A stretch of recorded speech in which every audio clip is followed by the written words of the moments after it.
Muy buenos días, muy buenas noches o en la hora que usted está escuchando este podcast. Mi nombre es el Dr. Kaiman y estoy junto con mi amigo Matías Mago, streamer. Hola, hola. Jugador, se está preparando para ser un jugador profesional de KOF.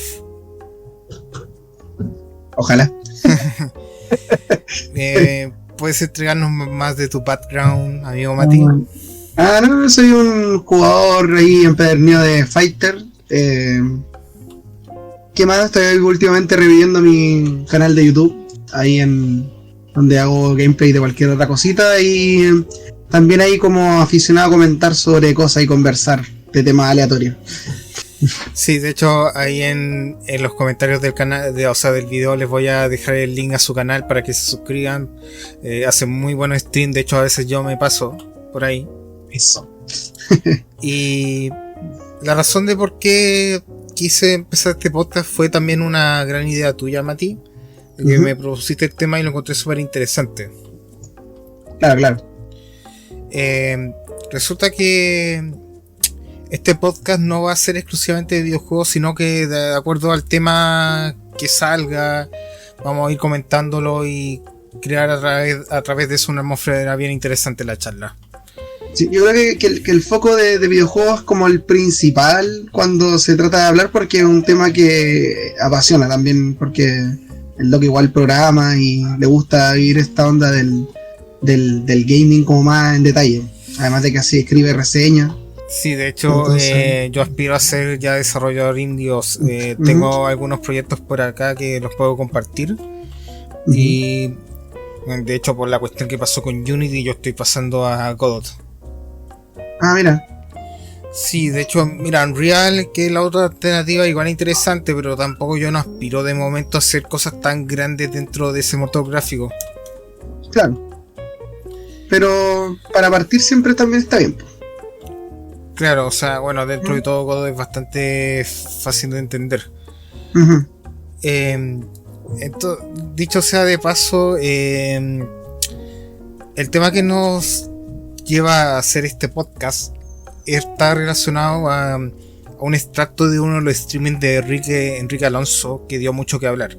Para quienes no sepan, Enrique Alonso es un redactor de Eurogamer, que me atrevo a decir que es de los pocos sitios que yo veo en español, o sea que yo leo en español de videojuegos, porque la verdad, y no lo digo por hablar mal, hay muchos sitios de habla hispana que encuentro que son muy mediocres, o más que mediocres, como que rayan mucho el sensacionalismo, y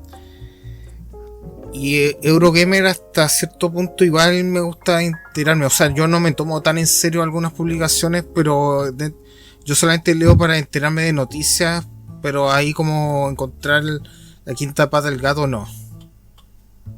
Claro. A lo más, no sé, yo leo otros sitios en inglés como Game Industry o en algunos casos Forbes. Ya. Yo no soy muy aficionado a leer prensa de videojuegos, la verdad. Porque tampoco conozco mucho cómo funciona la industria, entonces soy más como un jugador más que nada, ¿no? Como un ¿cómo se le podría decir? Bueno, de un hecho, interesado en el tema, pero claro, de hecho, digamos que nosotros, como los primeros contactos que tuvimos con prensa de videojuegos fue con Club Nintendo. Claro. Exacto. Y después surgieron cuando nosotros nos llegó más masivamente en internet, nos llegaron portales como Mary Station, 3D Juegos y Vandal, que igual yo en su momento seguía, pero ahora ya no tanto, o sea, porque igual muchos de esos sitios se transformaron en más que nada hacer anuncios que noticias. Ya, así como la empresa paga para poder como tener una nota favorable en el portal. Claro, o sea, de hecho, muchos de esos, incluso las titulares los ves como medio clickbaitero, en el sentido de que no van a creer, este juego vendió 1 millón de... está en su precio bajo más histórico. Como que te lo pones sin titular para que obviamente enganches, le hagas clic y dé para publicidad al sitio. Claro. ¡Compra este juego! ¡Cómpralo ahora!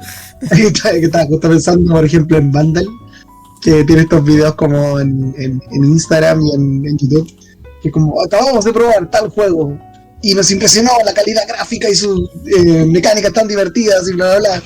¿Cachai? Como yo me he topado también con esas publicaciones. Todavía no sale ni el juego y ya es GOTY para ellos, entonces como, qué locura.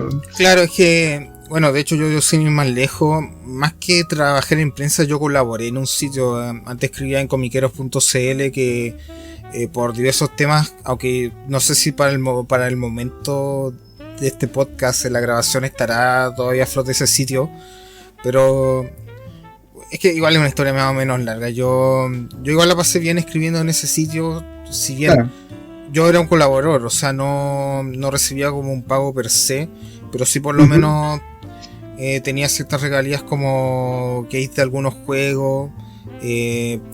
Bueno, de hecho el equipo que se encargaba de reseñar cómics a veces recibía libros, a veces creo que en un momento entras a Van Premier. Ya. Y así que yo puedo decir que estuve bordando casi a trabajar en prensa de videojuegos, pero a la vez no. Mira. Porque para mí trabajar en prensa sería como ya ir a eventos, viajar a todos lados y aparte me encantaba mucho escribir, colaborar, y aparte nunca me sentía presionado, pero yo ya sentía que tenía que dar mi paso a YouTube y aquí estamos. Claro. Pero igual a ti te gusta, digamos, como ir a ir a eventos y probar, ¿no? Estuviste la última vez con el Face the Game también en Santiago. Más que nada fue en Expo Game, que de hecho aquí tengo un video en el canal eso. Haciendo un reportaje de todos los juegos indies, que de hecho el nivel que he visto, desarrollo nacional, ha aumentado bastante. Me dejó bastante contento lo que vi. Sí, hay harto potencial ahí también. Han hecho harta peguita, bueno. Pero bueno, el tema del video de cómo se llama este señor, este joven, Enrique Alonso, don Enrique Alonso. Y la polémica que surgió a través de que los videojuegos no se pueden permitir no ser divertidos, básicamente. Esa fue su premisa. Su tesis.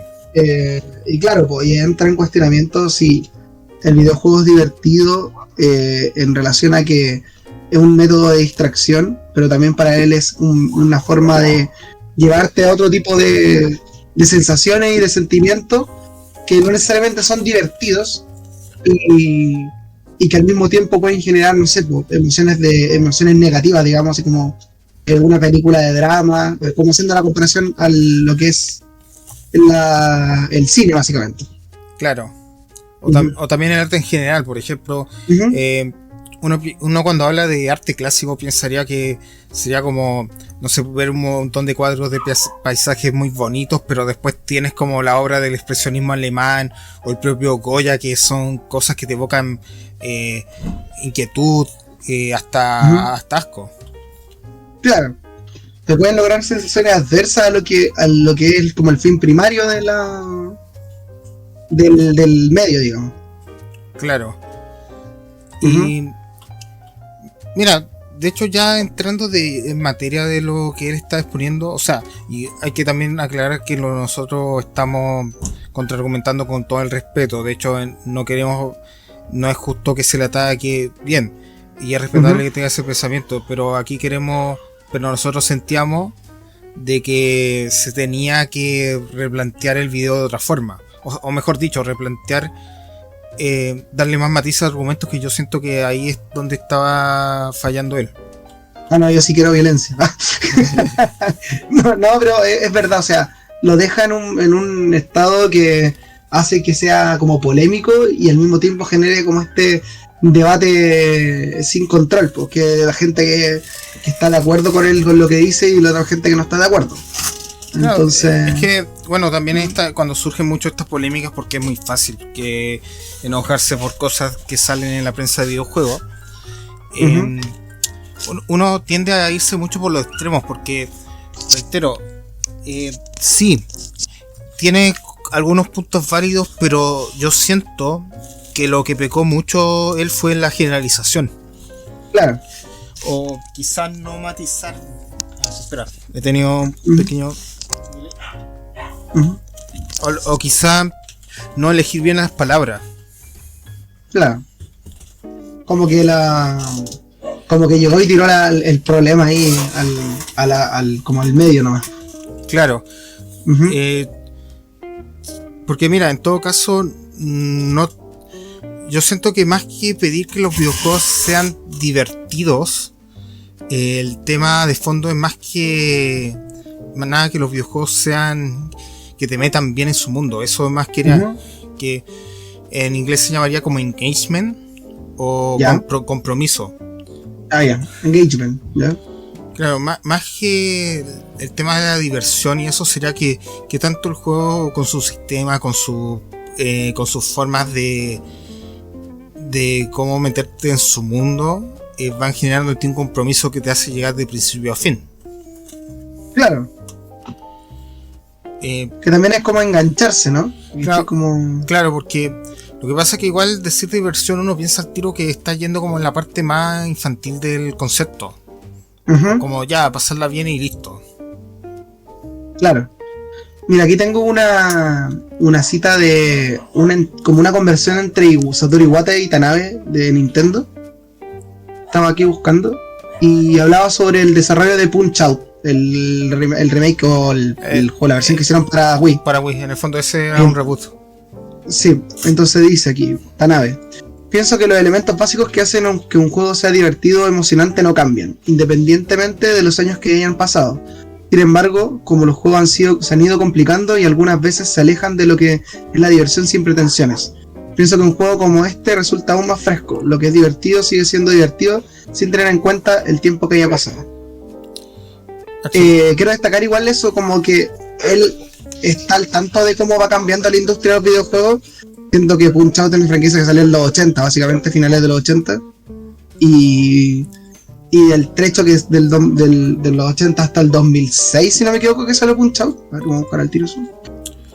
De hecho, creo que Punch-Out salió incluso antes de la primera Nintendo.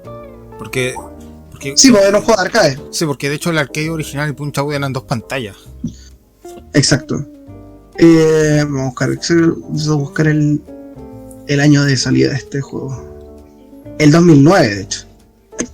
2000. Pasaron muchos años dentro de lo que salió el primer juego, y toda la industria de los videojuegos en general, en ese intertanto de tiempo, cambió bastante.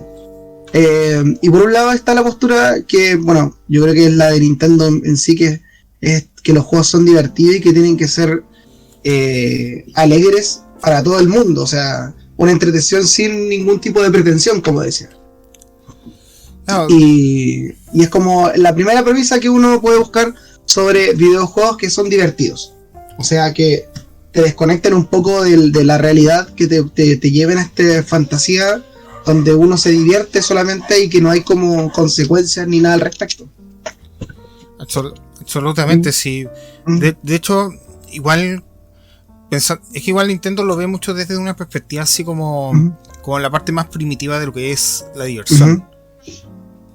Yeah. Pero aquí quería también citar el tema de que, sobre todo para quienes son fans del horror, uno diría, oye, ¿cómo puedes conseguir diversión de eso? Pero por eso mismo ahí entra que más que, o sea, está el tema de diversión, pero tú vas creando compromiso también con una propuesta de horror. De hecho, la prueba de Nintendo tiene bueno, el primer survival horror que ellos produjeron fue Eternal Darkness. Y ese juego en su momento fue muy anti-Nintendo en algunos aspectos. Pero aún así se notaba como esa filosofía de que primero estaba la jugabilidad y después la historia. Por más de que la historia de que, bueno, yo que me encanta mucho Lovecraft, ese juego está plagado en Lovecraft. Pero tenía sistemas muy adelantados para la época. Por ejemplo, el sistema de sanidad, que si se asustaba mucho un personaje, de repente tú veías cosas muy raras dentro del juego, incluso rompía la cuarta pared. Como que influía en el personaje de forma grave. Claro. Ese el asunto. Y de hecho también aquí podemos sacar a la palestra, porque estamos hablando de Nintendo, una compañía japonesa.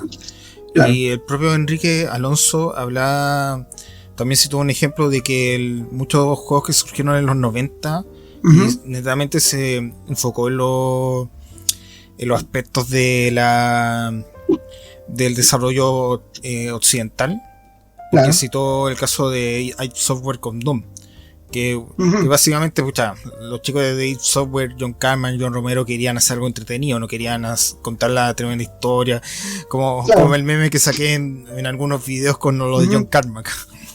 Ah, claro, que él hablaba sobre que la historia de los videojuegos era como la trama de una película porno, es decir. Sí, no por. Sí. Sabes que está ahí, entonces, pero no está el tío Bonnie, no está el tío Bonnie para citar eso. Pero es como sabemos que está ahí, pero no importa. Claro, pero es que esa era como la concepción, más que nada como de varios desarrolladores, sobre todo en Estados Unidos, algunas partes de Europa, de hacer netamente algo entretenido, sin complicaciones, sin pasar el rato, pero viendo Japón, que incluso antes de los 90 ya tenían juegos que tú pensabas por la historia y tú decías, esto sí que es especial. De hecho, sin más lejos, citando a sagas que surgieron en la prueba de Japón como Shin Megami Tensei, que te hablan de crisis económica, te hablan de problemas con las bombas nucleares, apocalipsis, religión, todo eso. Y eso ya lo estaban hablando desde los 90 con el primer juego, y aparte también unos trabajos anteriores que hizo Atlus, que era Megami Tensei, que también ya hablaba de esas cosas, y ya dentro de los 80, o sea, dentro de la Comisión de Japón ya se tenía una idea de que podemos llevar al videojuego a no solamente ser como la denominación más básica de diversión, sino también contar algo más profundo. Claro, que ahí también está, yo creo que la raíz de la polémica, que es en cómo se cuentan las historias de un videojuego, pues. Como el perro ladrando afuera, pero todo. No, de hecho, de hecho le da un sabor. De hecho, encima, mira, si escuchan unos gritos es porque tengo unos vecinos que están viendo un partido. Si van a querer el partido del Colo, hermanito. Perdón, vuelvo a mi centro. La cosa es que, claro, o sea, tenemos como la perspectiva norteamericana, que nació básicamente que el videojuego era un elemento de diversión, de entretenimiento, digamos, donde está enfocado más que nada a la infancia, ese era su público objetivo. No había un público adulto en esa ecuación para el génesis de los videojuegos digamos en el occidente. Y básicamente era como un juguete. Esa era su primera concepción. Igual con el tiempo fue cambiando, y que los adultos también se apropiaran del producto, digamos, del medio, para también plasmar sus propios pensamientos, y no solamente que sea un jueguito de juntar puntos y que sean de colores. Entonces, como muchos juegos que son antiguos de las primeras consolas de Nintendo, o también cuando era la época del Atari, pues, que eran juegos que eran mucho color, y como fueron mutando. O sea, primero seguían siendo diversión y los adultos lo tomaron, y salieron proyectos como estos juegos, como este video del Angry Video Game Nerd, que habla sobre juegos de adultos en consolas antiguas, sí. Lo cual igual también sigue bajo el mismo como concepto. O sea, son juegos para desinhibirse un poco, no es como que tenga otra profundidad. Ahora uno habla de videojuegos para adultos, también en el sentido de cómo son de drama, de historias más densas, que hablan sobre temas que en realidad un niño no te lo va a relacionar, ¿cachai? O sea, existe como este juego, ¿cómo se llama este juego? El Heavy Rain, creo. Heavy Rain, claro. Claro, porque mira, de hecho, ahí yo siento que vamos a tocar algo que vamos a hablar más adelante, porque ahí estamos hablando netamente de la obra de David Cage, que a eso ya es entrar a otro terreno. Pero, o sea, igual en todo caso, citando lo de Japón, ellos siempre han tenido una concepción de que el videojuego siempre se tiene que respetar como un arte, como el mismo respeto que ellos tienen también como lo que se hace con el manga, el anime, lo que producen ellos. Mira, citando otro gran ejemplo, la popularidad que tiene Dragon Quest en Japón, tanto es así que que términos de este juego son parte del vocablo popular o la jerga de Japón. Claro. Es como muy propio. Muy propio, claro. Es como lo que citamos, es como lo que pasa nosotros acá en Chile con citar alguna obra popular, como lo que hacemos con 31 minutos. Allá en Japón hacen lo mismo con ciertas cosas del juego. Pero imagínate cómo ese respeto que surgió por un producto que quizá acá no vemos 100% como cultura, pero ellos lo ven como su cultura. Claro. Pero igual el caso de Japón en la evolución de lo que es un videojuego igual cambió bastante. O sea, de hecho, yo creo que el primer juego como que más conoce la gente como o digamos un fanático que tenga como historia, digamos, en una consola era el Ninja Gaiden, que tiene esta historia como muy cinematográfica de venganza. Y sin contar, por ejemplo, lo que hizo después Hideo Kojima, obviamente, con lo que es Metal Gear, que evolucionó de a poquito a una historia más profunda. O sea, hay que notar que el primer juego, el primer Metal Gear, es como nada de historia, básicamente, muy concreta. Y ya después del 2 de MSX, que fue evolucionando a una cosa más compleja. Digamos, a nivel como tratando de emular lo que es el cine, que es lo que te quería el autor en ese juego en realidad, y que evoluciona a lo que tiene ahora el juego y posteriormente a lo que está haciendo ahora solo en el estudio que tiene, que es básicamente una experiencia también jugable, que ahí también podemos abordar con los otros juegos que son como, digamos, similares en concepto. Hablaste de Shin Megami Tensei, que es esta saga de juegos que tiene un tema profundo con relación a la cultura de Japón y como a lo que es también la problemática del Japón de ciudad, digamos, que claro, de hecho, tiene una serie de problemas. Y no solamente, o sea, de hecho cada Shin Megami Tensei tiene como un reflejo de la sociedad japonesa, incluso que se puede aplicar a la nuestra, pero no solamente eso, también nuestra relación que tenemos con la religión en general, y no solamente el budismo, religión asiática, sino incluso hasta el cristianismo. Claro. Pero ahora también hay que tener en cuenta que este tipo de este comentario también, si los juegos pueden ser no divertidos, ¿a qué específicamente se refería? Porque lo que uno podría decir que no sean divertidos es que el juego, aunque tú lo juegues, no te vas a sentir una sensación agradable.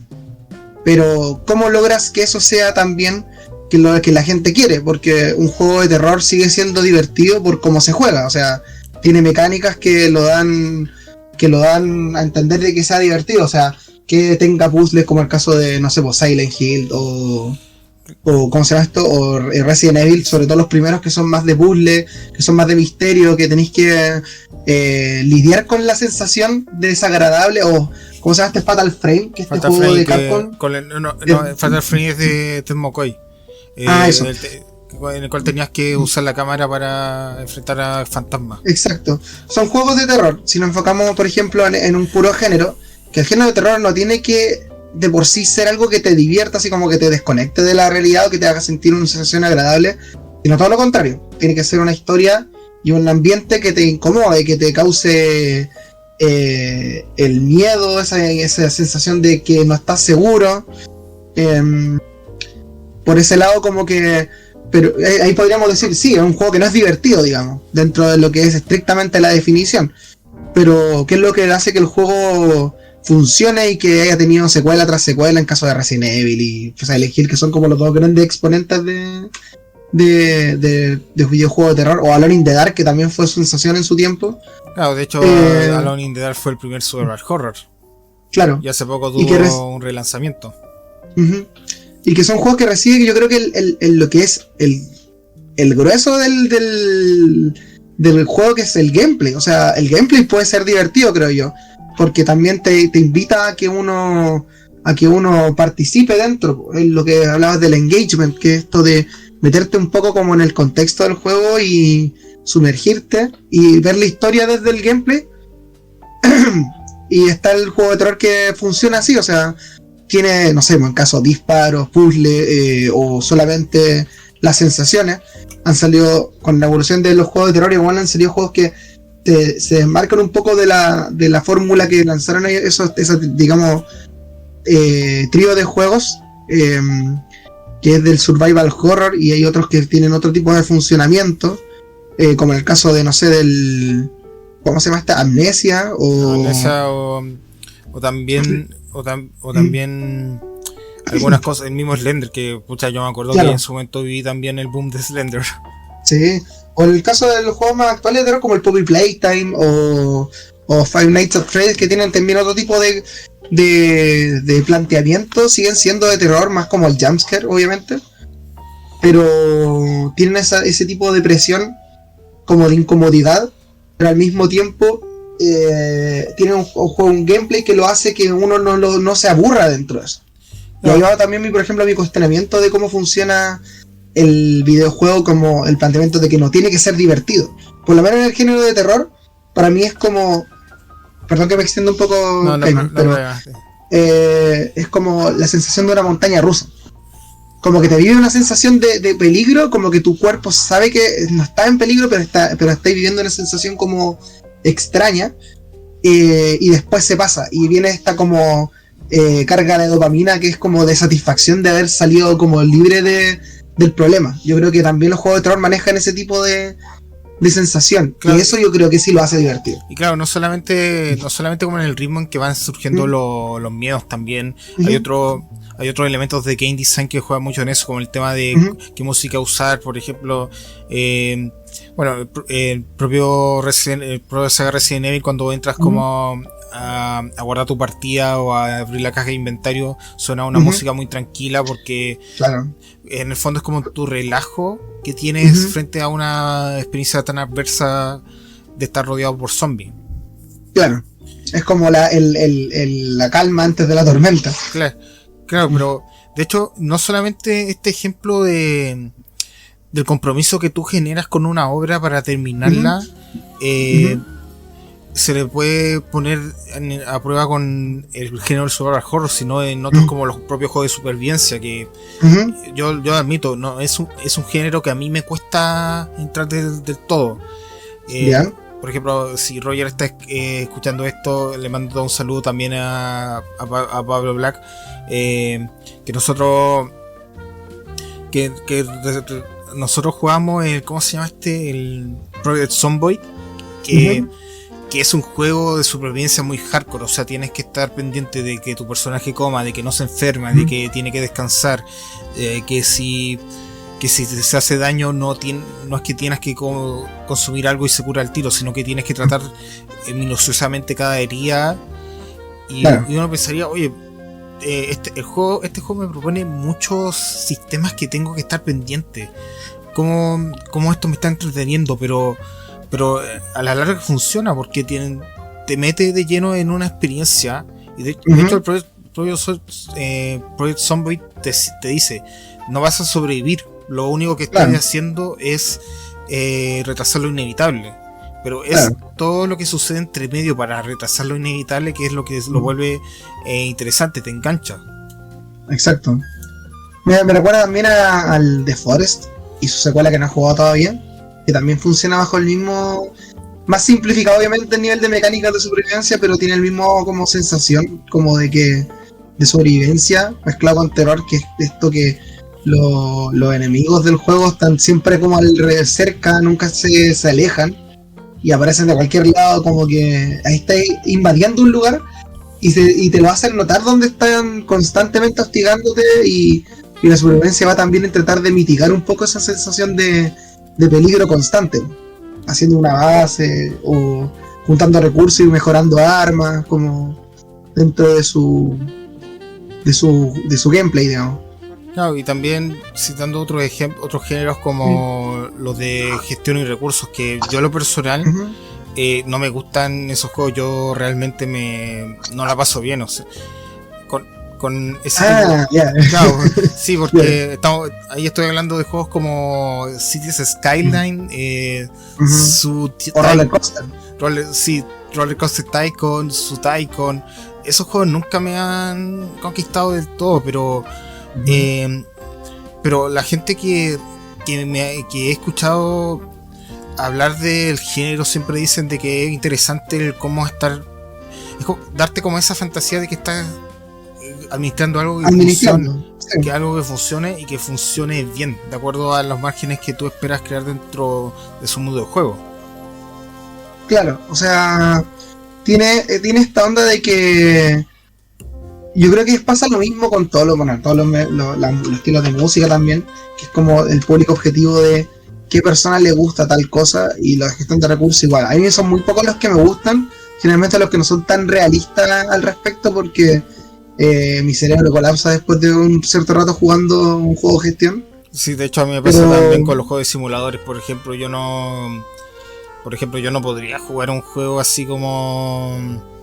Por ejemplo, había uno que se llama como un Football Manager o simulador. Sí, o los de el simulador de vuelo que tiene Flight Simulator. Mira, yo un paréntesis, yo quería puro jugarlo más que nada porque tuvieron un collab con Duna. ¿Ya? Pero dije, no sé, me tengo que descargar 100 gigas ya que está en Game Pass para puro jugar con el Toptero, no. No tenía mucho sentido. Claro. Mira, ahí podemos ver si es que un juego de gestión es divertido o no. Porque hay un montón de tipos distintos de juegos de gestión. Por ejemplo, que en el canal estaba haciendo stream del juego de supermercado, por ejemplo, que era de gestión de recursos, claramente. Y no un juego precisamente que sea como con colores y todo, sino que era literalmente comprar cosas y que te las venden y que te las compren. O sea, comprar materiales para poder venderlo y que te los compren, y eso era todo el gameplay. No tenía mucho más sentido, y mejorarlo entre medio y todo. Sin embargo, yo lo encontraba divertido a través de lo que transmitía. O sea, no tenía una historia, era solamente vivir el día a día del supermercado. Pero también lo hace divertido, o sea, no te cuenta nada, sin pretensión. Ahora, no muchos los juegos de gestión tengan una historia, porque en realidad la historia se cuenta según cómo tú vayas organizando tus cosas. O sea, claro, porque por ejemplo, Roller Coaster. De hecho, Sí, hay un caso bien interesante de que es como, no es necesario que un juego tenga un guión escrito que se siga al pie de la letra para contarte una historia, porque basta ver lo que hace la comunidad de GTA 4 cuando haces como sus grabaciones o el roleplay, que ellos mismos se gestionan por medio de las mecánicas del juego o lo que sale entre medio de las partidas de cortarte una historia.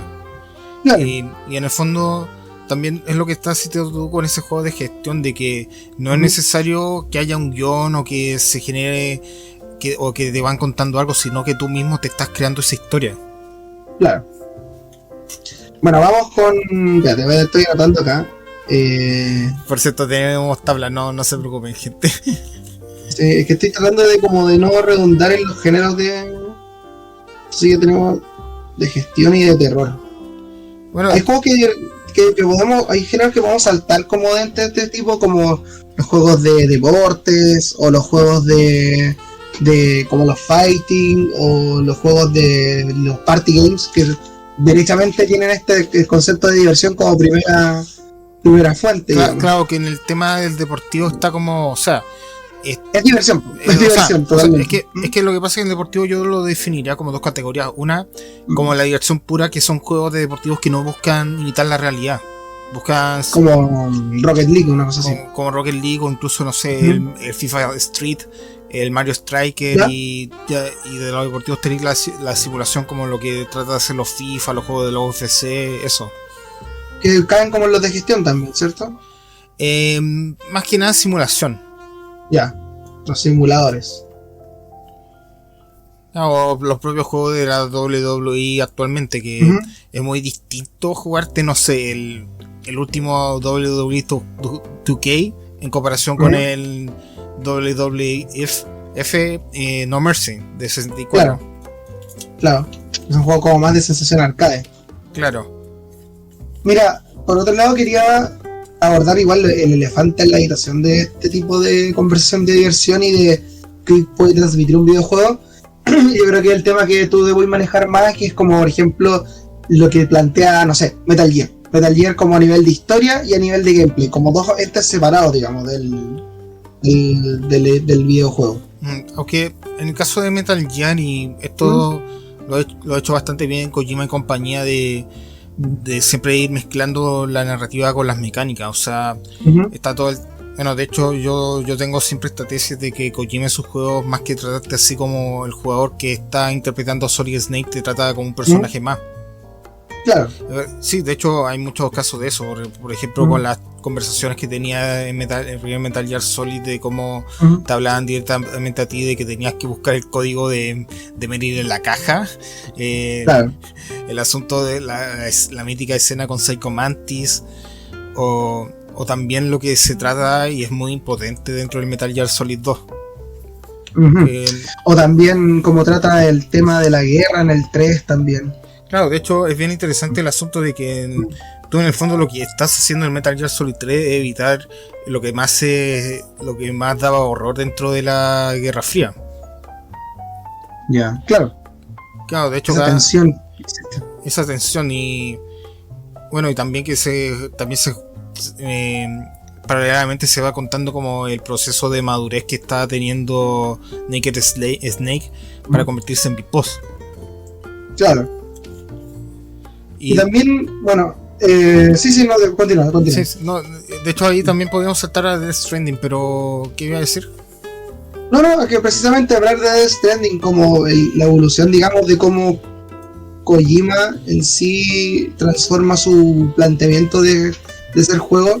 Porque bueno, yo sinceramente no he terminado Death Stranding todavía, pero el gameplay no es para nada, no es nada del otro mundo, o sea, es una cosa muy sencilla, digamos, pero no deja de ser algo interesante como te lo plantea, porque no es como que solamente sea llegar y repartir cosas, sino que ahí también te está contando algo detrás. Por ejemplo, me acuerdo de la visión que yo creo que es la que más recuerdo, es de este tipo que había dado a su novia por muerta y que se dio cuenta que estaba cerca y estuvo haciendo este nexo a través de los repartos hasta que por fin se reencuentran. O sea, una historia de amor de lo más romántico por todos lados y dentro de un juego que solo se trata de repartir. Claro, y que hecho, mucha gente no lo encuentra divertido. Es como... Claro, de hecho ahí tenemos un ejemplo bastante potente porque mira, Death Stranding es un juego que tienes que dedicarle su tiempo para entenderlo, De hecho voy a contar una anécdota. Yo ese juego me acuerdo que yo lo reservé para PlayStation 4. No. Y la tienda donde lo reservé quedaba en Provi y fue en medio del estallido social. Ah, chucha.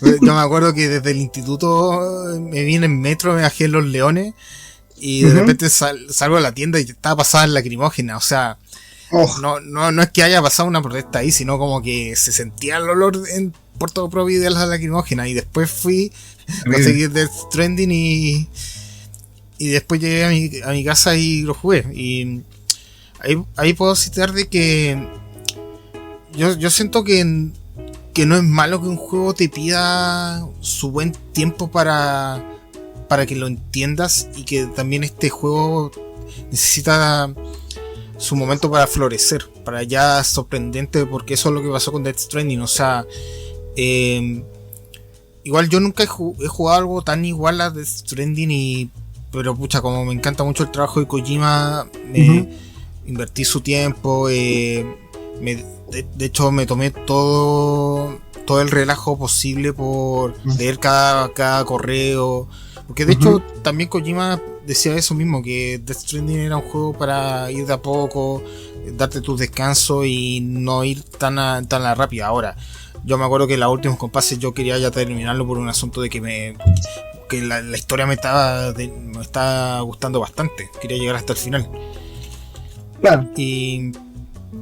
Pero resulta que era ahí hablando de eso del engagement o la manera en que podemos generar ese compromiso con Death Stranding, es cómo vas gestionando cada uno de sus sistemas, el asunto de cómo tienes que ir organizando tu equipaje, el cómo, porque unas críticas que también dice Death Stranding es que no, el juego es vacío, no es un mundo abierto vacío, porque tú tienes que ir caminando, gestionando el equipaje, o sea, la entrega, el cómo vas usando unas herramientas para escalar montañas, evitar las piedras, agarrar bien cada una de la entrega y el peso. Y también está todo este sistema bien interesante de ir creando cosas que el resto de los jugadores lo van a usar, porque de hecho, eso es algo que admiro mucho de Death Stranding, es que yo sentí que realmente está cooperando de verdad más que en otros juegos.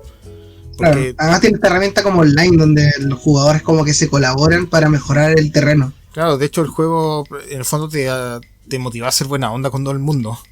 Claro.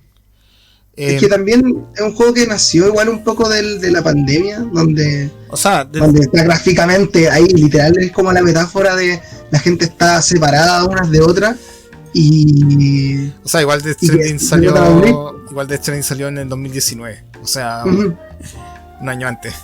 Sí, pues, o sea, igual, oye, Kojima sabía cosas. No, no, pero literalmente está ese tipo de relación ahí, como de la desconexión, de cómo el protagonista va uniendo este país, digamos, a través de los nodos y dándole como esta como unidad para que la gente pueda volver a hacer como su vida más normal dentro de lo que era digamos, contexto medio trágico que era el Death Stranding y los fantasmas que hay, pues no me acuerdo bien los nombres ahora porque hace mucho que no retomo. De hecho, yo también, o sea, de hecho tengo pendiente por ahí terminarme el Director's Cut, que lo tengo en PC. Yeah. Pero no me acuerdo cuál era el nombre de los fantasmas ahora, pero era. De hecho igual había mecánicas muy buenas con esos fantasmas. Sí. Y ahí, bueno, ahí tenemos un juego que se permite. Aquí yo noté lo que estaba hablando, que como que se permite una evolución. Digamos que si bien el juego no es como que te lleva a la acción directamente, porque requiere mucho tiempo, pero a través de la mecánica que es muy simple, te va llevando con esta historia, como que te toma de la mano y te dice, mira, por acá es la cosa, ¿cachai? O sea, tiene opción de ir directamente al punto A, al punto B, sí, pero te estáis perdiendo un montón de cosas que van entre medio. Y es un juego que podríamos catalogarlo de acción, porque tiene estos elementos como de entre la aventura, en recorrer, en que estos breves momentos de pelea con los jefes o con las entidades. Yo me acuerdo que las mulas eran los que te robaban cuestiones. Sí, pues te roban la carga o te atacan. Pero claro, es una cosa muy simple y de hecho yo creo que el combate es lo que menos está enfocado porque es muy simple y al mismo tiempo es como situacional. Sí, y el resto solo se enfoca en recorrer los caminos y juntar los recursos para construir tus propios caminos para ti y para el resto. Claro, y de hecho también hace algo bien interesante con respecto al tratamiento de la violencia en Death Stranding, porque de hecho lo peor que puede hacer en Death Stranding es agarrarte a combo o disparar, porque claro. De hecho queda bien piso que si tú matas a alguien dentro del juego, este se vuelve volver un cráter. Claro, es un peligro encima, es como no... Y es más, de hecho, cada vez que... Hay que llevarlo a incinerar, de verdad. Claro, de hecho yo también... recuerdo que una de las críticas que hacían de Stranding es que decían de que porque la mecánica de sigilo no es tan pulida. Ahora igual hicieron algunas cosas en el Director's Cut, pero yo decía es que lo que pasa es que Sam Bridges no es Solid Snake, es un repartidor, o sea, de hecho el juego no es un soldado. No es un soldado, no es alguien experto en infiltración, solamente un trabajador más de una empresa de delivery que es un Rappi. Sí, es un Rappi glorificado, así que en el fondo más que nada le hicieron como la inducción pertinente para decirle, oye, ya sabéis qué hay, si hay estos tipos te quieren robar, solo arranca y listo. Sí, pues de hecho las primeras armas son como de defensa, en realidad está esta boleadora que lo amarra y nada más, pues, o sea, están estas granadas como de humo, creo, no tiene muchas más cosas que defensa, pues. Claro, igual lo único que nunca renuncia a Kojima son las peleas contra jefe, en todo caso. Claro, yo creo que es como su ¿cómo se llama esto? Es como su vestigio de lo que es hacer juegos antiguamente, para él. Claro, o sea... No es como otros juegos que no tienen ningún jefe y que tú recorrí, llegas hasta el final y solo hay historia. De hecho, igual también esa idea de que Sam no es como un experto en combate se ve en los jefes, porque de hecho los jefes de Death Stranding eran como algo más o menos, ¿cómo decirlo? Como que tienes que saber cuándo atacar y cuándo no. En cambio, cuando no era como, no sé, pelearte con uno de esos jefes no era lo mismo que pelearte con Psycho Mantis o con Revolver Ocelot en el primer Metal Gear.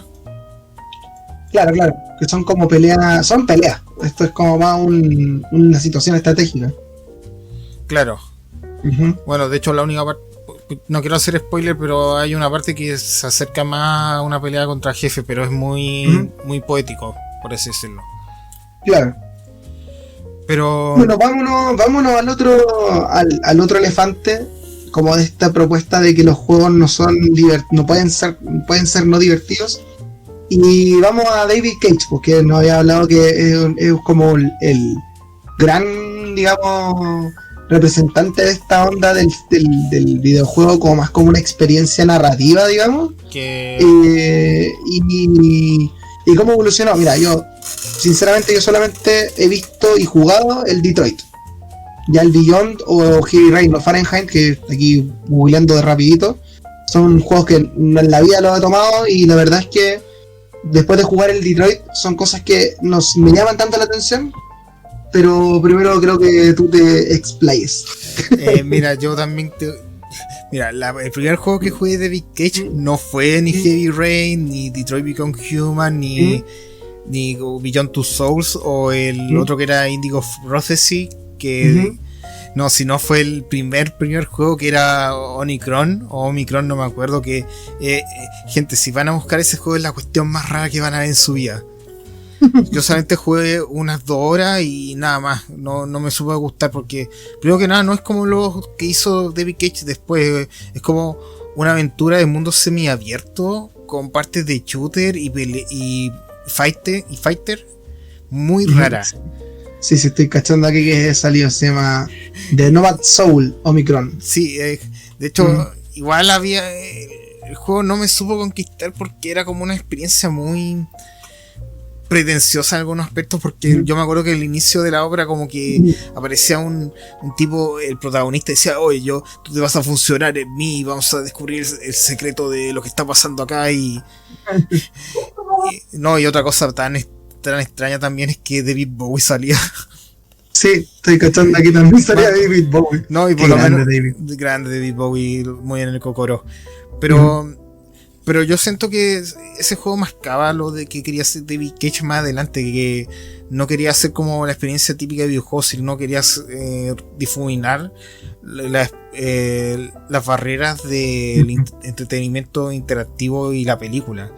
Y porque después de eso en PlayStation 2, y creo que salió en PC y en Xbox también, él hizo Indigo Prophecy, que ahí se parece más lo que haría con Detroit Become Human, con el asunto de Quick Time Events, que el jugador activamente va tomando decisiones que van a tener influencia en los acontecimientos de la trama. Claro, para David Cage fue como una evolución de lo que son las aventuras gráficas también. Es una experiencia más simplificada de una aventura gráfica, creo yo. Claro, porque de hecho ahí, qué bueno que lo nombraste, porque las aventuras gráficas es como de los vestigios los primeros vestigios que tuvimos de ese, junto con las aventuras de texto de videojuego narrativo. Claro, que se encarga solo de la narrativa. Claro, y o sea, igual en todo caso, ahí con las aventuras gráficas de antaño, los tipos point and click, muchos alargaban su duración con puzzles muy exageradamente complejos. Por ejemplo, estaban los King Quest, que mira, había un caso muy que debatía bastante, que había veces, si tú fallabas en un puzzle o no lo resolvías muy bien, ya el resto de la partida se chingó, por así decirlo. Se bloqueaba. Cosa que no pasaba con la competencia que tenía esa saga con lo que hizo LucasArts con Monkey Island o Grim Fandango. Sí. Claro, porque de hecho esos juegos usan mucho el recurso de ir resolviendo puzzles, de ir conversando con los personajes. En cambio, David Cage, con lo que hizo con sus trabajos previos, fue quitar esa parte de puzzle, o mejor dicho, que en algún aspecto eran como una manera artificial de alargar el juego y netamente pasar al grano, al diálogo, a la acción, a la sustancia. Claro. Mira, personalmente, cuando mi experiencia con Detroit no fue mala, no fue desagradable, porque en realidad el juego tenía un asunto muy parecido a lo que es el Death Stranding. Como me refiero, no es que sean iguales, sino que me refiero a que el gameplay no está tan interrumpido para jugar. O sea, tiene momentos donde tú tienes que moverte y puedes recorrer y un poco empaparte dentro de lo que cabe dentro del mundo del que está uno inserto jugando. Obviamente siempre con sus limitantes, o sea, no es un juego que sea mundo abierto ni nada. De hecho, es un juego que te como que te pone en escenografía. porque literalmente es como, no sé, una película o una obra de teatro interactiva donde estás digamos, una escena, y dentro de esa escena tú te tienes que mover y lograr avanzar el evento hasta la siguiente escena. Me pasa porque me acuerdo de esta parte del juego donde está recién como escapando con la historia de la robot que escapa con la niña, y está en esa parte donde está como tratando de pasar desapercibida de los perseguidores, de la policía o de lo que quien esté buscando. Bueno, la verdad no me acuerdo mucho del juego ahora, la verdad, me acuerdo siempre de algunas cositas, pero tiene este tipo de historia, digamos, trágica de supervivencia, y tiene obviamente las otras dos historias, que es la historia digamos, la historia de detective de investigación con el otro robot, y la otra historia como más, como yo creo que vendría siendo la historia más fantástica de las tres, que es la historia de este robot tipo Jesucristo, ¿cachai? Que de la rebelión. Claro, que mueve masas, que el androide es mucho más, digamos, más atlético y fantasioso, que es capaz de, no sé, pues de destruir drones y invadir una tienda de donde están los demás androides para liberar, o entrar a la fábrica y robar piezas y organizar toda una revolución al respecto.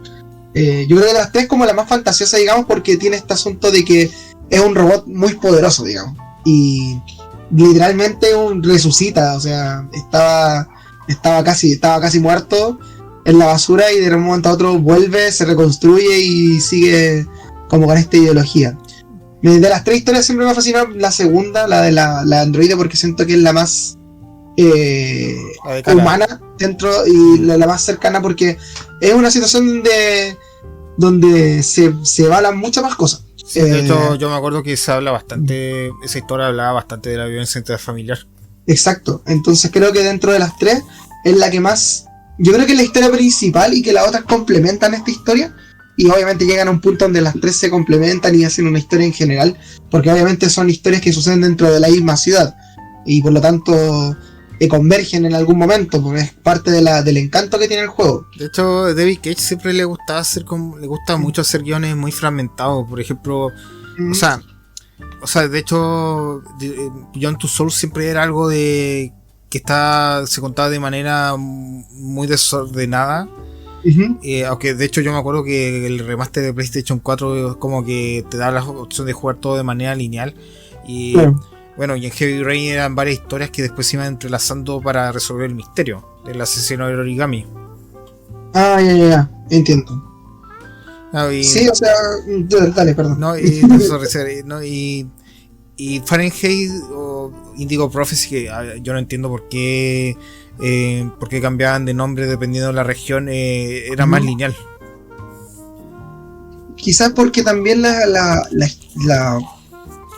ganas que tenía de contar una historia a través de esta sensación interactiva eran mucho más grandes que solamente hacer un juego, digamos, de lo convencional, porque en realidad la historia de Beyond, de Detroit, por ejemplo, podéis transformarla en otro tipo de juego, donde sea un juego de acción o de supervivencia, ¿cachai? Tres campañas distintas, por ejemplo, así como que sean tres campañas distintas donde va viviendo una historia, pero guiado de otra manera. O sea, podía exagerar las características de las tres historias y hacer que funcione igual. Obviamente lo que hace David Cage acá es como hacer una historia, hacer una película que la gente se inserte. O sea, desde el primer momento me acuerdo que sale esta como androide al principio en el menú, y que cada vez que uno entra a jugar como que va desarrollando sentimientos hacia el jugador, y también te permite como también entrar un poco en ese tipo de interacción. Por otro lado, volviendo como al tema, para no tampoco dispersarnos tanto en el autor. Iba a citar, mira, en un podcast que yo estaba antes con Pablo, antes se llamaba Por las Ramas, ahora varios episodios están perdidos, pero siempre pasaba eso. Así sí, que son conversaciones interesantes, porque en realidad son interesantes, pero estamos continuando la tradición. Claro, no se pierde, la tradición no se pierde. Pero, o sea, volviendo a eso de que si es divertido o no, estos juegos caen en la categoría no son divertidos. Es que ahí es donde va mi problema, porque yo creo que de todos los juegos que hemos hablado, cada uno es divertido a su manera. No es como que no haya uno que digamos, sí, no es divertido, ¿cachai? Y si uno, no sé, hace una búsqueda rápida de juegos que incomodan, generalmente también son juegos que son divertidos a su manera, pues. Entonces... No, de hecho también ahí podemos entrar en que muchas veces eso depende de la subjetividad. Por ejemplo, aquí estaba hablando de que lo que me está citando con mi caso de que no me gustan esos juegos de gestión, pero entiendo que hay gente que le encanta mucho esto de administrar un negocio, de construir ciudades, de ver muchas cosas de temas cívicos, pero por eso entra mucho de qué es lo que buscas tú en una propuesta. Claro. Ahora también hay que hablar de que también estamos pasando por un momento donde hay una que el consumo de redes sociales nos ha empujado mucho en la inmediatez de que por ejemplo estamos acostumbrados mucho a, no sé, sacar información de videos rápidos de un minuto, de menos segundos, o conocer saga o libro entero en base a eso, que a veces nos da como un asco el querer leer un libro o invertir muchas horas en algo, por lo lento que podría ser. Por ejemplo, yo igual soy bastante paciente en algunas cosas, pero si es que yo tengo la intención, por ejemplo, yo cuando jugué de Red Dead Redemption 2, que por cierto es un juegazo, lo recomiendo bastante, yo lo jugué con la intención de que sí, va a ser un juego lento, pero me di la tarea de ir pacientemente y no terminarlo rápido. O sea, igual me pasó con lo de Death Stranding, que ya llegando al final quería como puro terminarlo porque la historia estaba muy buena. Pero yo siento que precisamente por eso mismo, por el consumo que tenemos de lo inmediato, es lo que nos hace como, no quiero invertir mi tiempo cuando podía, no sé, ir en algo más fácil. Claro, así como esto es algo que me satisfaga de un momento a otro, no necesito más. Claro, y no quiero decir que yo no lo hago, a todos nos pasa. Claro. Mira, a mí lo que me pasa, que el término que llegamos volviendo a la premisa, es que en realidad todos los juegos son divertidos. Yo creo que ahí volvemos como a que en realidad todos los juegos son divertidos a su manera, a sus mecánicas, y no necesariamente las mecánicas, sino que también la historia, y es según cómo la gente lo absorba. Hay juegos que tienen historias mucho más densas, obviamente, y que son mucho más de reflexión, pero aún así la gente va a decir, oye, la pasé muy bien jugando esto. No es como que no lo voy a tomar más en la vida porque lo encontré, porque si no tendría siendo un juego que en realidad es malo. Ahora igual, si el juego no te permite como volver a ese sentimiento como de satisfacción al terminarlo o al jugar una sesión, quiere decir que el juego no está funcionando. Mira, yo creo que igual eso tiene varios matices, porque no sé si te ha pasado, pero hay juegos que tú lo terminas y dices que no quieres volver a jugarlo. No porque sea malo, sino porque dentro de todo sacaste una buena experiencia, pero que no te dan ganas de repetir. Yo creo que ya ejemplifícalo con algún juego que te... Mira, citando la prueba de Shin Megami Tensei, hay un juego de esta saga que se llama Strange Journey, que salió en DS. ¿Ya? Fue un acercamiento más heavy a la ciencia ficción de la saga y también al corte bélico, y que incluso la ambientación bebe mucho del cine de John Carpenter, como en obras como La Cosa. No sé si decir un poco esta película Escape from New York, pero sí noté un poco también a They Live en una parte del juego. Pero es de estos dungeon crawler en primera persona que los jugáis y son para desquiciarte constantemente por lo difícil que es. Más encima el diseño de las mazmorras. Yo cacho que, Mati, si buscas en Google una de las mazmorras de Strange Journey, te vaya como a arrancar los pelos de los complejos que son. Pero ¿qué pasa? Yo lo que me motivó a terminar Strange Journey es que primero la ambientación es genial, o sea, lo que lograron dentro de una DS te sientes inmenso en su propuesta tan oscura y compleja. La banda sonora es increíble, a nivel jugable, a pesar de lo difícil que puede ser, es muy potente. Pero no es un juego que volvería a jugar así con gusto por toda la tortura que tuve que pasar por las mazmorras, pero no es que lo encuentre un mal juego, sino que es de esas experiencias que tú buscáis cuando queréis realmente experimentar lo difícil. Ya, entiendo. No sé, igual como que te entiendo tu postura, pero siento que aún así el juego logró su cometido. O sea, yo creo que he visto, estoy aquí googleando también, y como que la gente igual te lo recomienda. Obviamente hay unas cosas así como también como guías al respecto. Estoy encontrando como un par de referencias. O también pasa de que hay juegos que te los terminas, pero como que te quieres quedar con la sensación inicial, no quieres como revisitarlo. Claro. Pero aún así logra su cometido. Un juego que te divierte, que te engancha, te vuelve como más te llama la atención. Y bueno, ahora quería pasar igual como a lo que es lo contemporáneo, digamos, o el futuro de los videojuegos. The future. Citando al gurú Byte Byte. Claro, podríamos hablar de un poco de la escena indie al respecto, que también es la experimental. Mira, quería tomar un juego que se llama Tenebris Somnia. No sé si lo ubicas. Me suena Tenebris Somnia. Es un juego de terror, creo que es de un desarrollador argentino.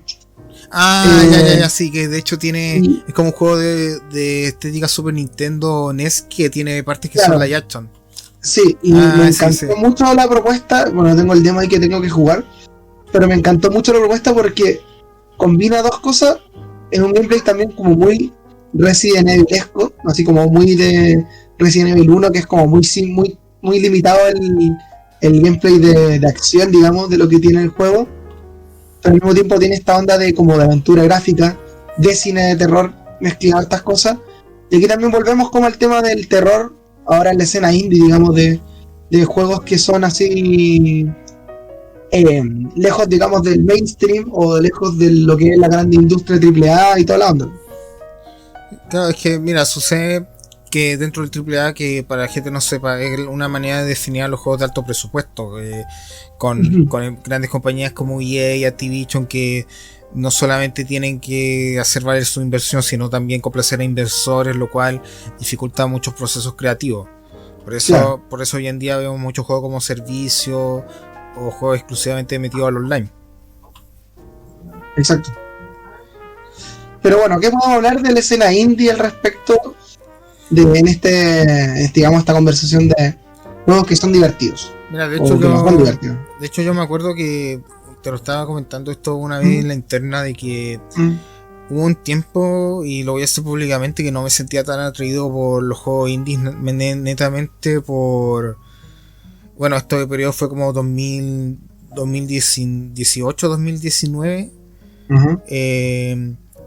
Por un tema de que yo sentía de que lo único que se hablaba de juegos indie eran cosas netamente narrativas, que no encontraba mal para nada, pero yo jugaba esos juegos como los denominados Walking Simulators, simuladores de caminar, que es como una denominación peyorativa para hablar de juegos narrativos, donde básicamente tú vas explorando y te van contando una historia.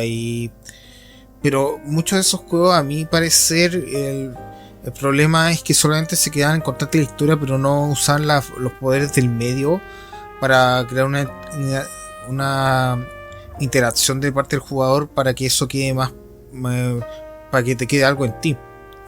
Claro, y igual yo cuando consumía más otros portales web siempre hablaban diciendo no, que los indies tienen que ser esto otro. O sea, no es que lo decían explícitamente, pero estaba como ese estigma de que el indie tenía que ser 100% experimental, que tenía que romper las barreras del medio, pero no. Pero ahí es donde entro con un debate. Estás diciendo que es que se tiene que romper la barrera del medio bajo tu criterio o el criterio de la gente. Ese, ¿me entiendes, cierto? Sí, o sea, yo creo que también va en que los desarrolladores de juegos indie o quienes disfrutaban los juegos indie, así como en esta propuesta de que tienen que ser rupturistas, es como porque sentían que estaba como todo colapsado o todo saturado en la industria del AAA o las grandes empresas de desarrolladoras, y que ellos se sentían estúpidamente, debo decir, como los salvadores del medio. Claro, pero cuando el medio nunca necesitó ser salvado, sino que el medio existe nomás. Mira, igual en parte ahí tiene, o sea, lo que pasa es que hoy en día, si no fuera por el medio indie o por las producciones AA, no veríamos ninguna nueva propiedad intelectual lanzándose. O sea, netamente estaríamos viendo los AAA genéricos que salen actualmente. Claro. Pero igual lo que yo sentía es que, si bien está como en parte del creador indie hacer como algo rupturista, no todos tienen esa concepción, solamente quieren hacer los juegos que quieren hacer sin las restricciones que te da un inversor o todas las trabas que te puede poner el AAA. Y por eso mismo salen juegos que tienen estética de 9 bits, o sea, bueno, 8 bits, 16 bits, low poly, porque en parte está ligado por la nostalgia, pero también por un tema de que es más fácil hacer juegos así. Claro, por un tema de recursos. De hecho, a mí lo que me hizo reencantarme con la escena indie, como ya y en plena pandemia, fue cuando surgió el movimiento Boomer Shooter. Cuando salió Doom 2016 y en ese año salió Doom Eternal, varios desarrolladores indies quisieron hacer sus juegos no solamente tributando los shooters de los 90, sino también crear cosas nuevas y llevar al género a un nuevo nivel que el AAA no estaba haciendo. Por eso, gracias a eso, tenemos juegos como Ultra Kill, Dust, Evil, cosas.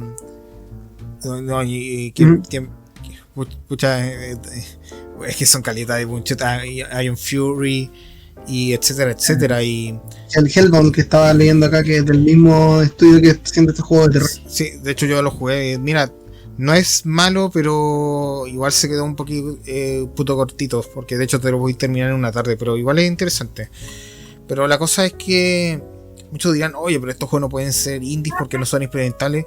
Yo siento que los son, pero es que yo creo que lo son porque a mí me apasionan los first person shooter y esos juegos para mí han salvado el género. Claro.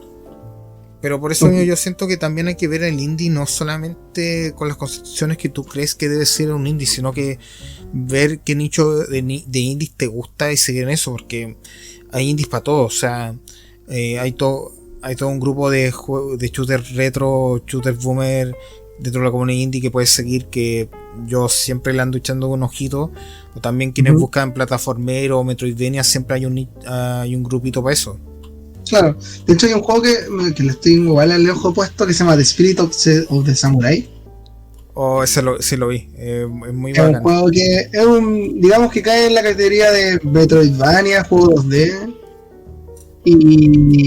pero con una estética muy hermosa, digamos, con este stop motion en la animación, como sensación de stop motion, porque no creo que haya animado cada frame de este juego así a stop motion, sino que se ve con esta estética media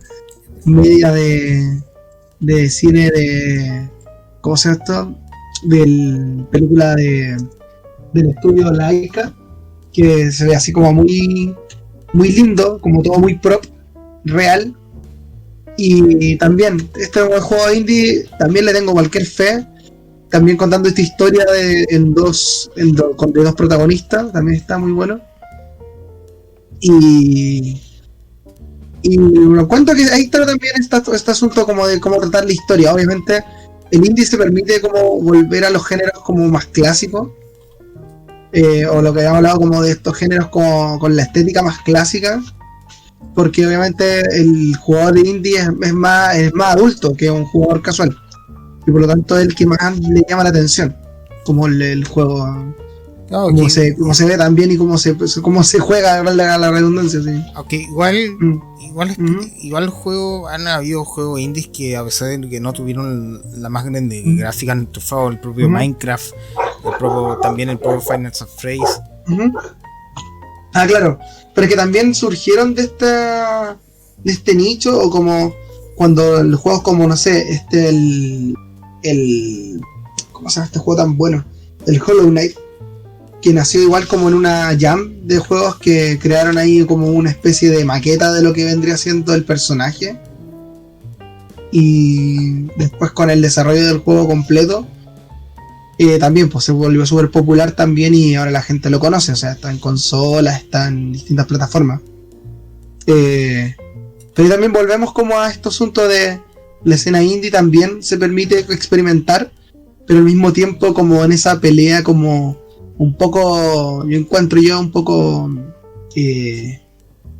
absurda de decir que estos son así como muy que son como que son los salvadores de la industria, o que tienen que ser así lo más experimental posible porque es una experiencia que te llena, ¿cachai? No todos los indies tienen que ser obras que le van a gustar a 5 personas y nada más. Claro, se permite, o sea, existen un montón de indies que han logrado eso, bueno, los que ya mencionaste, o en el caso, no sé, pues de la industria de aquí chilena, que es como Yankee Up, que también ha lanzado un juego que no tiene ni una pretensión más allá de la diversión instantánea, bajo algo muy simple, y aún así logró una repercusión importante también dentro de lo que significa la industria de los juegos ahí a nivel móvil. O en el caso de, ¿cómo se llama este Metroidvania que estáis jugando también, que eres chileno? Que lo juega en tu stream también. Sí, es un juego de Leisty, me acuerdo de Abyss Odyssey, sí. Claro. O también los juegos de pelea que han sacado también Industria Nacional. Entonces, creo que también pensar en que un juego puede permitirse contar historias, y que el indie tiene que ser como protagonista de este tipo de género, no creo. No, yo creo que son uno más, nomás. Lo que pasa es que son juegos con menos industria, nomás, es lo que lo diferencia. Mira, de hecho yo también quiero decir de que, y aclarando que yo no es que esté en contra del juego narrativo, porque mira, sí han habido este juego estilo Walking Simulator que me han encantado, como The Beginner's Guide y The Stanley Parable, porque bueno, es que ahí estamos hablando de experiencias distintas, porque esos juegos aprovechan sí o sí lo que es la interactividad para contarte una historia. Es que yo creo que ahí está el núcleo de lo que es digamos, la polémica. El juego te cuenta algo profundo, pero siempre va a tener algún grado donde tú te vayas a divertirte al respecto, que son y lo que insisto también, Escaleta, es como la mecánica en sí, que es lo que se lleva a que uno lo disfrute, porque en realidad el Stanley Parable, yo he visto gameplay, es como moverte, tomar algún objeto o cosas así, y tiene esta interacción entre el narrador, si no me equivoco, claro, porque de hecho, la historia que va cambiando. Claro, porque ahí está lo interesante de Stanley Parable, que es un ejercicio narrativo en el cual tú tienes que, o sea, desafía de que tanto tú sigues al narrador, qué tantas decisiones vas tomando. Claro. Y no me acuerdo cuántos finales tenía Stanley Parable, pero yo me acuerdo que el primero me gustó bastante, a pesar de que cuando saqué el resto yo quedé como, oye, ¿qué está pasando acá? Claro, es que eso también, y ahí está la respuesta. El juego es divertido igual, o sea, sacándole un montón de cosas que puede ser un juego que, básicamente un juego que parece estar hecho con el motor Source de Valve. De hecho lo está. O sea, claro. O sea, es que hace poco habían sacado, sí, porque de hecho sacaron una remasterización que lo hicieron desde cero con el Unity, creo. Ya. Y sigue siendo como un juego que usa las mecánicas del shooter. Y aún así logra hacer alguna experiencia divertida, una experiencia interesante. Obviamente el usar la palabra divertido y te vaya al diccionario y decir, pucha, un juego es divertido por esta característica, es limitar mucho también el medio y limitarle a una palabra. Yo creo que la experiencia que te entrega diferentes géneros, diferentes juegos, son lo que lo hace interesante. Y también puede que tú lo pases mal o bien, y así como hay gente que es muy casual en el medio, como la que es más hardcore y la que vive también probando nuevos títulos y que lo vive como analizando, también lo nota, y que también es muy simple o sea, digamos, muy sencillo de darse cuenta de decir, esto es divertido y a pesar de que tenga una historia densa o que te incomode o que sintáis que estáis como mucha presión y de repente decir así es divertido al fin y al cabo, llega a ese punto. Claro. Mira, al fin y al cabo yo siento que lo que podemos, o sea, lo que podemos sacar de como a concluir es que más que usar la palabra diversión sería usar la palabra en la inmersión o el compromiso que tú generas con la obra para terminarlo. Claro, pues el engagement básicamente. Sí. Sí. Y volviendo como al inicio de del podcast, que era como este enganche de del producto, de lo que se está jugando. De hecho, igual ahí me acuerdo que también Enrique citaba otros ejemplos que eran divisiones como The Last of Us Parte 2. Mira, yo todavía no juego The Last of Us Parte 2. En parte sé lo que sucede, pero así que yo no podría dar un juicio relatado. Una amiga me contó que igual el problema que tenía ese juego era algunas decisiones que se tomaron con la historia, pero más allá de eso, o sea, tampoco no es como una experiencia que sea como placentera de jugar así como en el nivel más básico. Es más que nada, yo creo que el juego dentro de todo cumple con lo que quería contar. Ahora, claro, porque yo siento que según lo que me contaron, para mí Spec of the Line cumple más esa promesa que The Last of Us Parte 2. Wow. Pero ahí también va eso, nombra The Last of Us 2, siendo que el juego en su precuela también es un género de acción, de disparo, y este juego también tiene como la misma mecánica, pero solo que te muestra momentos más, digamos, humanos en la historia. Y siento que igual como que su teoría no cumple, o sea, su planteamiento no cumple lo que dice, porque está hablando de un juego que también es muy de la escuela del juego de Naughty Dog, o sea, es un juego muy de disparos, de acción, tiene sus mecánicas de sigilo. O sea, es que igual. Y además está alrededor de esta historia, digamos, pero decir que el juego es un ejemplo de que un juego puede ser se permite no ser divertido y está bien, encuentro que está mal. Eso es lo que de hecho, o sea, igual yo me acuerdo que el primer Last of Us era bastante cruento, sobre todo con cómo trataba su combate, haciendo memoria. Pero igual ahí hay que aclarar que Naughty Dog formó parte de un club junto con Insomniac y Sucker Punch, de permitirse crecer con los jugadores, porque bueno, era un niño, jugaste Crash Bandicoot, la trilogía, después era adolescente, jugaste los Ya Cantaste, y siendo adulto jugaste Uncharted y llegaste a The Last of Us. Claro, como que te creció contigo el mismo estudio. Claro. Eso, no, y también lo mismo hizo Insomniac con Spyro, luego Ratchet & Clank y pasando a Resistance, y Sucker Punch con Sly Cooper y Infamous. Infamous, sí, creo que y después, tengo que jugar eso. No, y después hicieron de Ghost of Tsushima, que todavía lo tengo pendiente.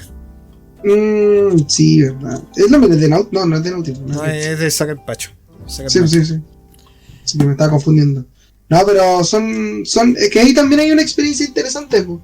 Te mete una historia, pero ahí también es donde uno va descubriendo cuál es la intención de decir que no pueden ser divertidos.